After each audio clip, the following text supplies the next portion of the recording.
Hola, bienvenidos y bienvenidas a la quinta clase de teoría de la computación.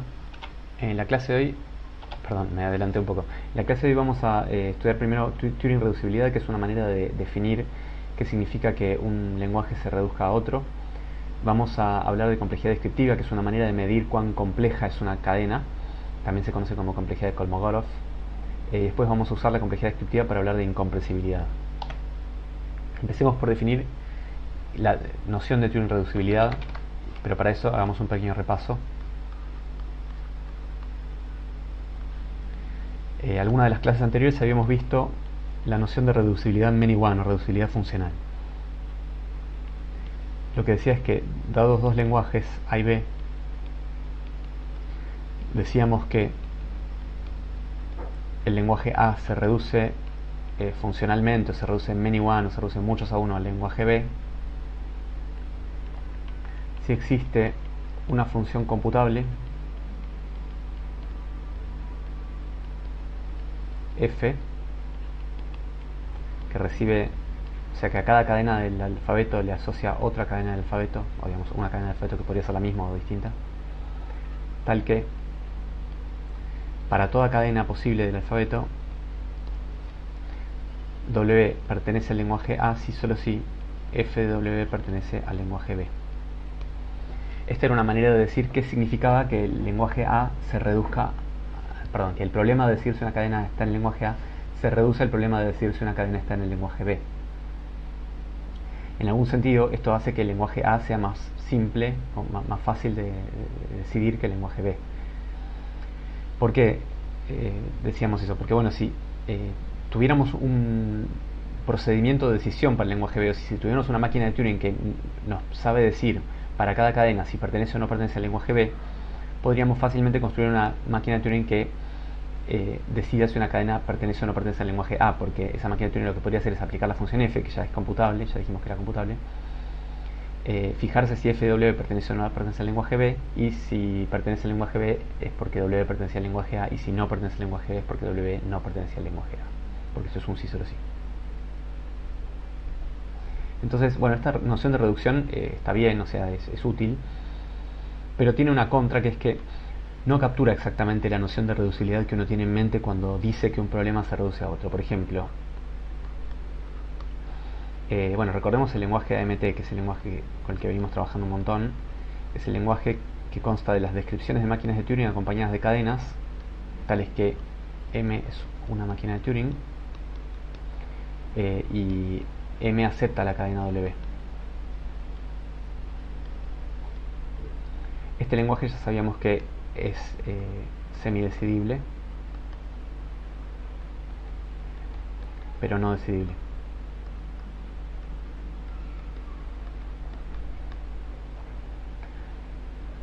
Bueno, y ahora lo que uno se pregunta es, por ejemplo, tomemos el complemento de AMT. ¿Se reducirá con esta noción de reducción many-one o muchos uno al lenguaje AMT? ¿Será cierto esto? Bueno, intuitivamente uno pensaría que el complemento del lenguaje AMT se reduce el lenguaje AMT.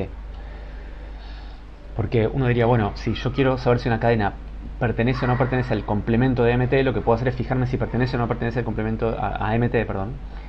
Y ahora, si la cadena pertenece a AMT es que no pertenece al complemento, y si no pertenece a AMT es que sí pertenece al complemento. Entonces uno podría simplemente usar la respuesta de si la cadena pertenece o no pertenece a AMT, invertirla, o sea, negar ese booleano, y esa va a ser la respuesta si la cadena pertenece o no pertenece al complemento de AMT.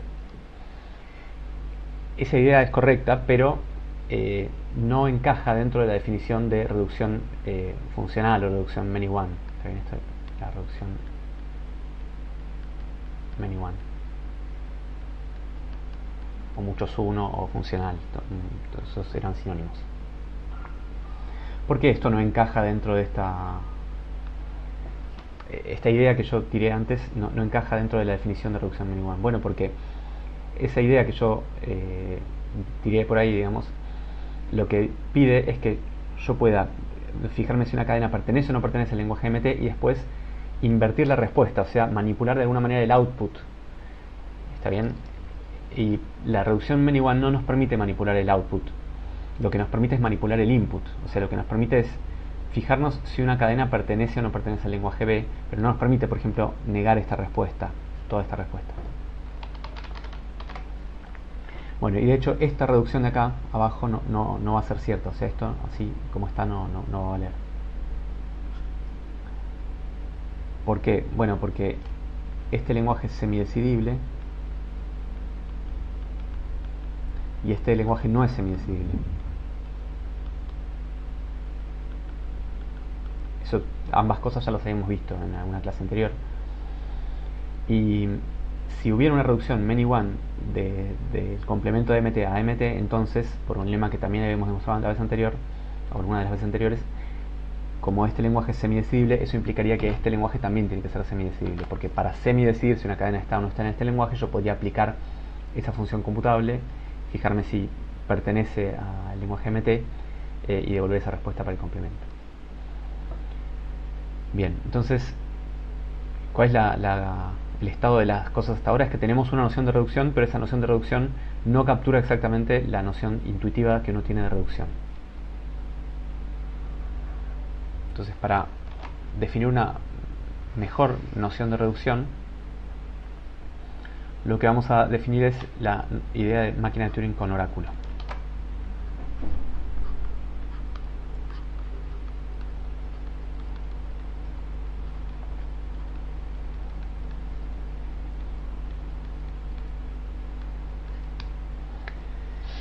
Bueno, la idea intuitiva de un oráculo es que un oráculo es una especie de componente externa al sistema que mágicamente nos puede responder una pregunta. Entonces, por ejemplo, si yo tengo un lenguaje cualquiera, un lenguaje cualquiera, podría ser decidible o no decidible, o semidecidible o no semidecidible, o lo que sea. Entonces, una máquina de Turing con oráculo para A es igual que una máquina de Turing usual. Voy a poner como una máquina de Turing usual.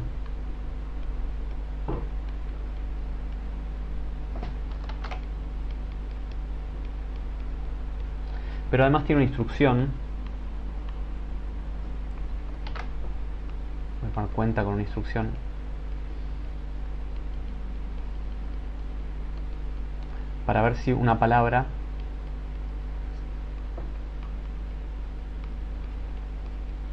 pertenece o no pertenece al lenguaje A.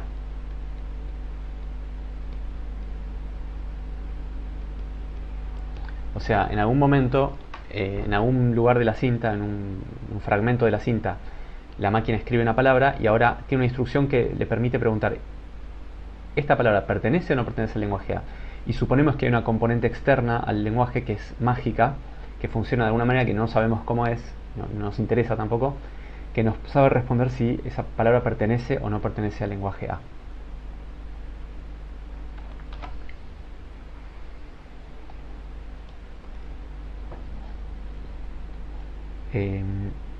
Cuando tengamos una máquina de Turing con oráculo para el lenguaje A, en lugar de llamarla M, le vamos a dar el nombre M con una A como superíndice. Simplemente esto es una cuestión solamente de notación, nada más para que uno se acuerde de que M no es una máquina de Turing común, sino que es una máquina de Turing que tiene un oráculo que permite saber si una palabra pertenece o no pertenece al lenguaje A. Entonces, a partir de esa idea de máquina de Turing con oráculo, podemos definir la noción de Turing reducibilidad. Entonces, la noción de Turing reducibilidad se va a parecer a la definición de acá arriba en algún sentido, de alguna manera. Vamos a escribir la definición. Definición da dos lenguajes A y B. Decimos que el lenguaje A se reduce, pero ahora vamos a poner una T acá. Se Turing reduce a B. O sea, Turing reduce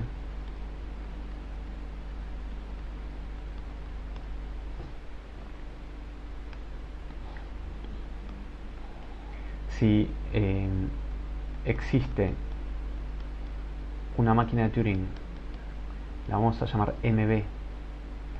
Esta máquina de Turing no es una máquina de Turing ordinaria, es una máquina de Turing con oráculo para el lenguaje B.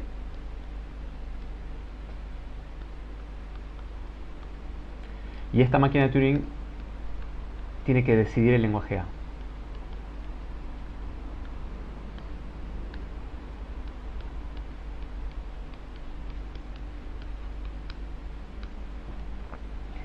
¿Está bien? O sea que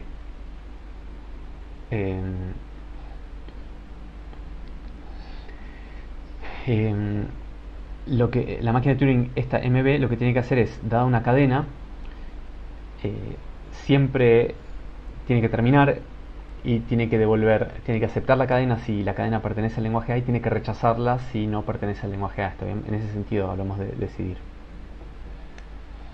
Pero además esta máquina de Turing en cualquier momento puede consultar para ver si una palabra pertenece o no pertenece al lenguaje B de manera mágica, digamos. ¿Está bien?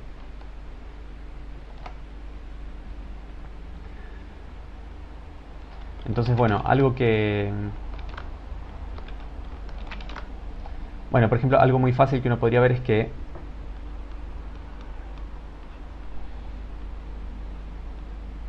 todo el lenguaje Turing reduce a sí mismo, ¿no? Porque, por ejemplo, inclusive el lenguaje AMT Turing reduce a sí mismo. Porque si yo tengo una máquina de Turing que tiene un oráculo para saber si una palabra pertenece o no pertenece a este lenguaje, entonces puedo construir una máquina, entonces puedo decidir si una palabra pertenece o no pertenece a este lenguaje. ¿Está bien? Esa es la idea. Bueno, pero algo un poco más interesante, bueno, una cosa más, perdón, voy a...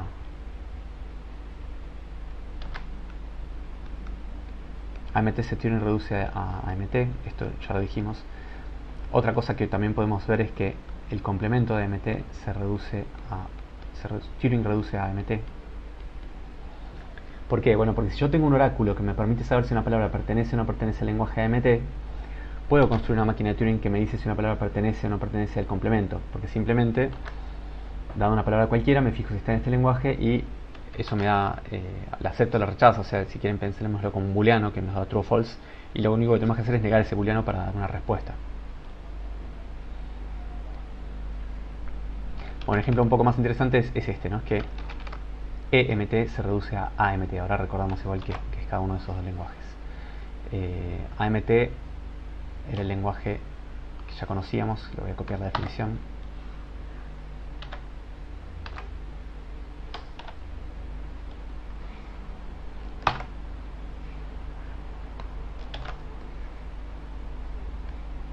AMT es el lenguaje de las codificaciones de máquinas de Turing acompañadas de cadenas, tales que la máquina de Turing acepta la cadena EW.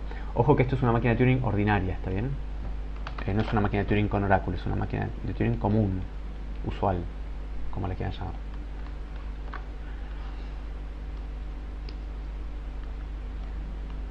Ahora, EMT era el lenguaje que constaba de las codificaciones de máquinas de Turing, tales que M es una máquina de Turing ordinaria también.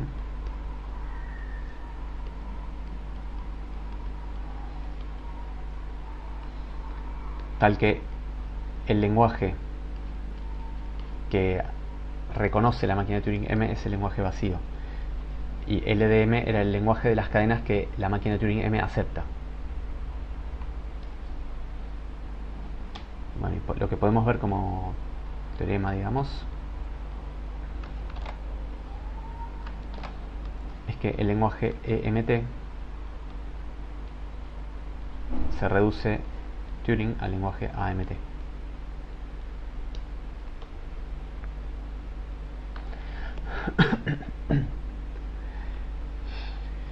Bueno, ¿qué significa esto intuitivamente? Significa que si yo tengo un oráculo que me permite saber si una cadena está o no está en el lenguaje AMT, entonces voy a poder construir una máquina de Turing que use ese oráculo y que me permita saber si una cadena pertenece o no pertenece al lenguaje EMT.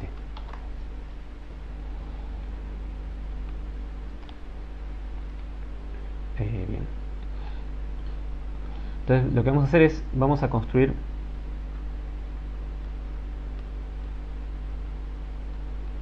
una máquina de Turing ordinaria, digamos, sin oráculo.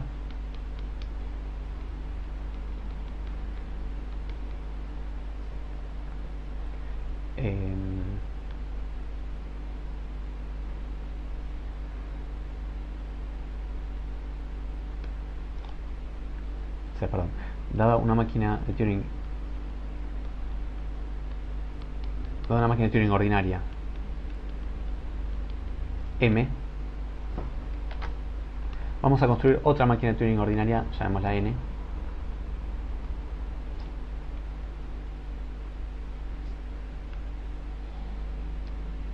y lo que hace esta máquina de Turing N es,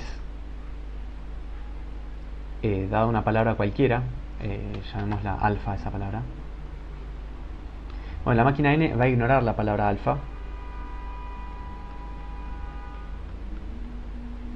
ignora la cadena de entrada alfa,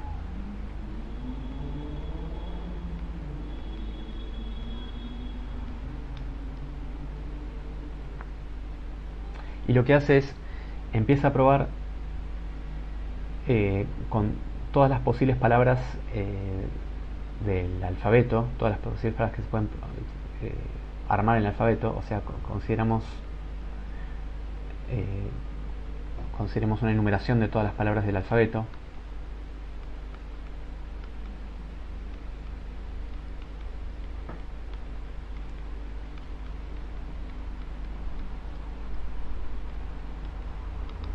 Llamemos las W1, W2, WN, así sigue. Y lo que hace la máquina N es hacer un loop que empieza con I igual a 1, hace un loop infinito.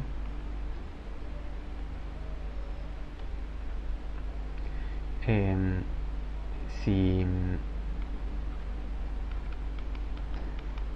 este loop itera primero con I igual a 1, después con I igual a 2, después con I igual a 3 y así. Y en cada iteración del loop lo que se fija es no sé cómo comprobar, digamos, o simular el comportamiento de la máquina M, que es la que yo recibí como entrada, sobre la palabra W1, y así sobre la palabra W2 y también sobre la palabra W3, y así está la palabra WI. Está bien, pasa que, ojo que esta máquina M se podría colgar cuando yo le proveo una entrada, entonces no la vamos a simular hasta el infinito, sino que la vamos a simular solamente por I pasos. Por I pasos.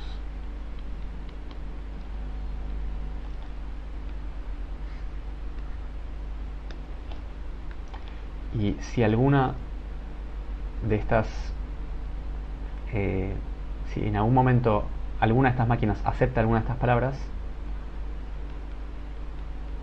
en I pasos, si alguna de las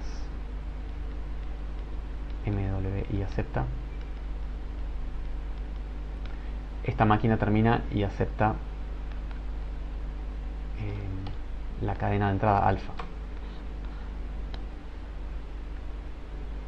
N termina y acepta la cadena alfa. ¿Está bien? Entonces esta es una máquina de Turing que acabamos de construir. ¿Por qué queremos construir esta máquina de Turing? Bueno, porque fijémonos cuál es el comportamiento de N.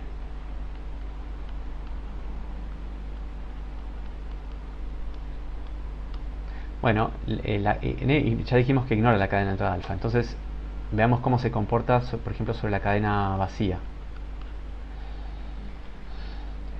Cualquier cadena, digamos, no importa cuál. Entonces, esta máquina puede ser que acepte o puede ser que se cuelgue, ¿está bien? Porque este es un loop infinito, la máquina nunca termina rechazando, siempre acepta o se cuelga. Entonces, ¿cuándo cuando N acepta la cadena vacía? Bueno, la acepta exactamente cuando existe una cadena en el alfabeto tal que M acepta la cadena W. ¿Está bien? O sea que esto significa que el lenguaje de M no sea vacío, ¿también? Porque si el lenguaje de M no es vacío es porque hay una palabra tal que M la acepta, y viceversa. Si M acepta alguna palabra, entonces el lenguaje que reconoce no es vacío. ¿Está bien? Bueno, entonces, ¿por qué hicimos esta construcción? Porque yo por ahí la saqué un poco de la galera y quizás no expliqué, o sea, no justifiqué la motivación para hacerlo así. La idea es que yo quiero reducir el problema de ver si una máquina reconoce el lenguaje vacío al problema de saber si una máquina acepta o no acepta una cadena. Y acá estamos haciendo algo que se parece bastante a eso, ¿no? Porque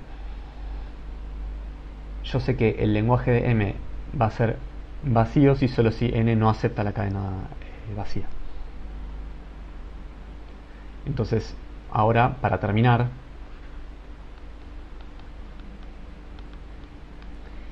podemos construir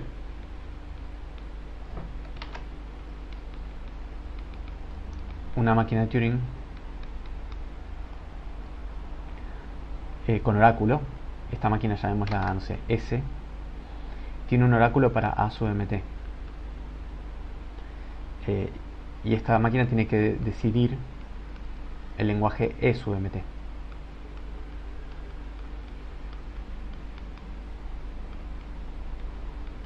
¿Está bien? O sea, esta máquina tiene oráculo.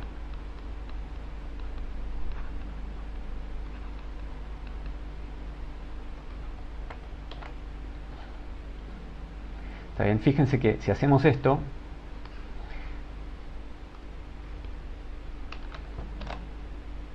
esto es exactamente, o sea que construir una máquina de Turing S con oráculo para A sub mt que decide el lenguaje E sub mt es exactamente lo mismo. Es por definición decir que E sub mt Turing reduzca a sub mt.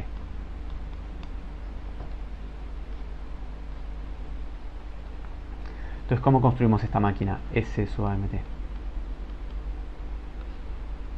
Bueno, S sub mt lo que va a recibir como entrada es una cadena que codifica una máquina de Turing, y la intención es ver si esa máquina de Turing reconoce el lenguaje vacío o no. Entonces, considerar la máquina N, consideremos la máquina N como la de arriba, y ahora fijémonos si la máquina N acepta o no acepta la cadena vacía. ¿Cómo podemos ver si la máquina N acepta o no acepta la cadena vacía? Porque ya sabemos que eso es un problema indecidible en general, ¿no? Porque N se podría colgar. Si yo me pongo a simular N, podría no terminar ese proceso. Entonces lo que podemos hacer es, la idea es esta, ¿no? La idea es esta que escribo acá, pero la voy a escribir un poco distinto para que se entienda que es algo que tenemos el derecho de hacer. Lo que podemos ver es si la máquina N, la codificación de la máquina N acompañada de la palabra vacía, pertenece o no pertenece al lenguaje A sub mt. Y esta pregunta la podemos resolver porque ya estamos suponiendo que tenemos un oráculo que nos permite responder preguntas de este estilo. Entonces, si vamos a poner así, como si fuera un if,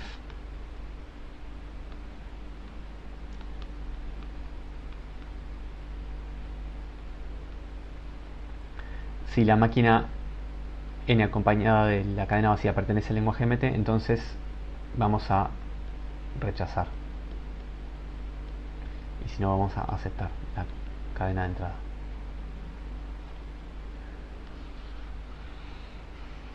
Está bien. Bueno, para terminar, veamos qué es lo que pasa con esto.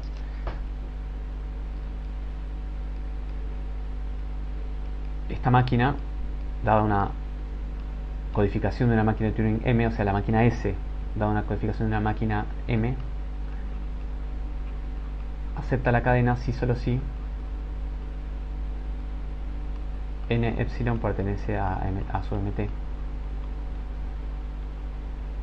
Esto es lo mismo que decir que N acepta epsilon, y esto ya habíamos dicho que era lo mismo que decir que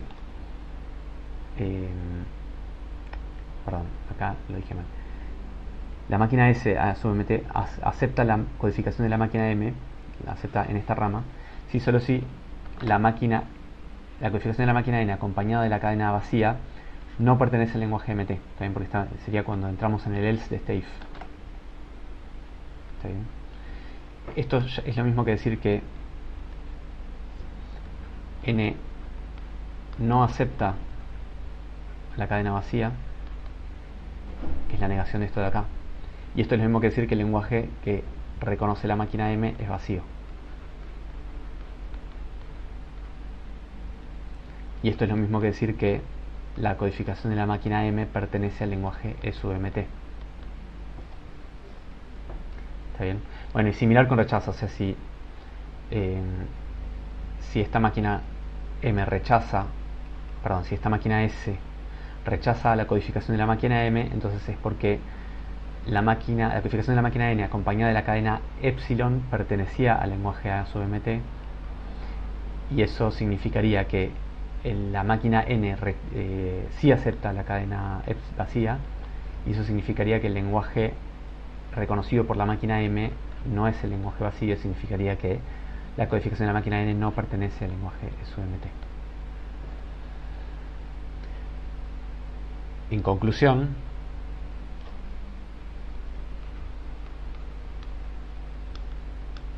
SAMT es una máquina de Turing con oráculo, o sea, hace uso de un oráculo para el lenguaje A sub mt,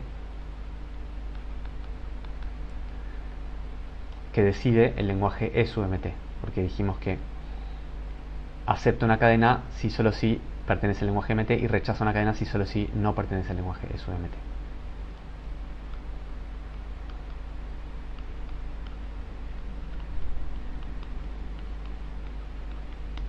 Y esto es lo mismo que decir, como ya habíamos dicho, como conclusión, E sub mt se Turing reduce a A sub mt. Bueno, siento que hay un poco de vueltas, algunas vueltas en la demostración, por ahí que fue medio repetitivo, pero espero que se haya entendido la idea.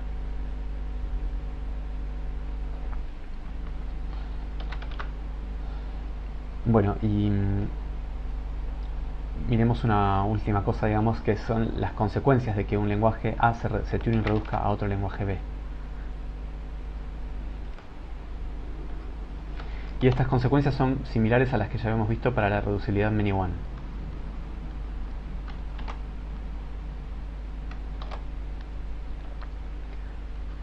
Si A y B son lenguajes tales que A se Turing reduce a B y B es decidible, entonces A es decidible.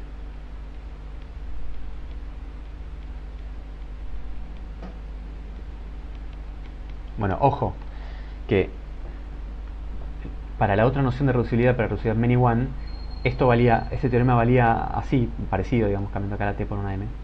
Y también valía el teorema que decía que si B era semidecidible, entonces A era semidecidible. En el caso de reducibilidad de Turing eso no es cierto, porque ya habíamos visto un ejemplo, por ejemplo, donde eso no valía. O sea, esta reducción es verdadera, o sea, es verdad que el complemento del lenguaje A sub mt se reduce, Turing reduce al lenguaje A sub mt, y el lenguaje A sub mt es semidecidible, pero el complemento no es semidecidible. Entonces, este teorema vale solo cuando cuando hablamos de decidir un lenguaje, no cuando hablamos de semidecidir un lenguaje.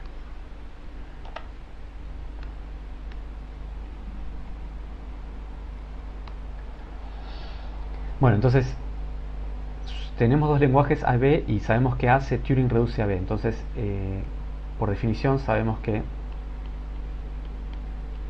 existe una máquina de Turing con oráculo, llamémosla M a la B, con oráculo para B.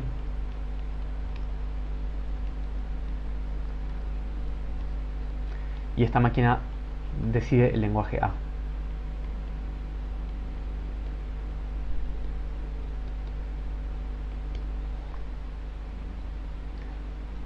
Bueno, además B es decidible, o sea que sabemos también que existe otra máquina de Turing, llamémosla N. Esta es una máquina de Turing ordinaria, digamos, sin oráculo, que decide el lenguaje B.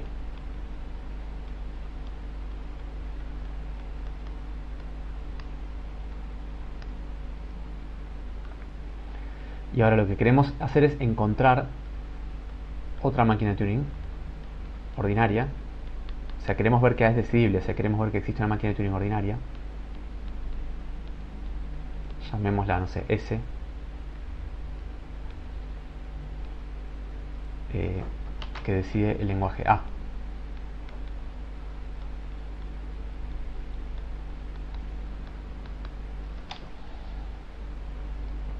Bueno, construyamos esa máquina S.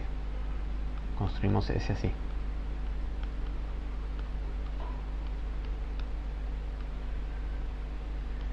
Cuando a la máquina S yo la alimento con una palabra W, lo que hace la máquina S es simula el comportamiento de la máquina MB sobre la palabra W. Porque MB, o sea, esta máquina de Turing con oráculo para B, es una máquina de Turing con oráculo que decide el lenguaje A. Yo quiero decidir el lenguaje A, entonces estoy aprovechando, digamos, esta máquina que ya decide el lenguaje A. Esta máquina de Turing es como una máquina de Turing ordinaria, pero tiene una instrucción para consultar un oráculo que me dice si una palabra está o no está en B. Entonces, lo único que tengo que poder hacer es arreglar ese caso, ¿no? Es que para simular el comportamiento de la máquina MB, tengo que decir qué hago cuando la máquina MB consulta un oráculo para B, porque yo ahora no tengo un oráculo para B, porque estamos construyendo una máquina S que es una máquina ordinaria. Si en algún momento esta máquina, o cada vez, digamos, que la máquina MB consulta el oráculo para B, para ver si una palabra está o no está en B,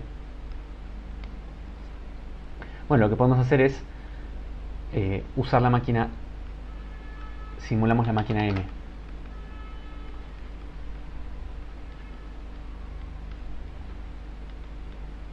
La máquina N, no sé si lo dije bien, la máquina N, que justamente es como una especie de subrutina o procedimiento que lo que hace es exactamente eso, decide si una palabra está o no está en el lenguaje B.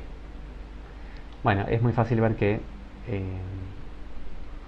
la máquina de Turing S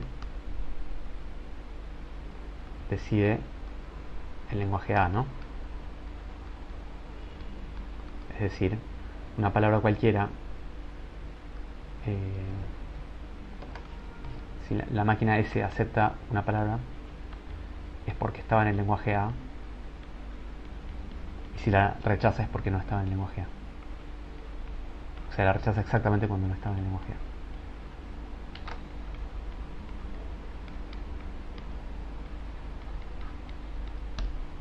¿Está bien? Bien.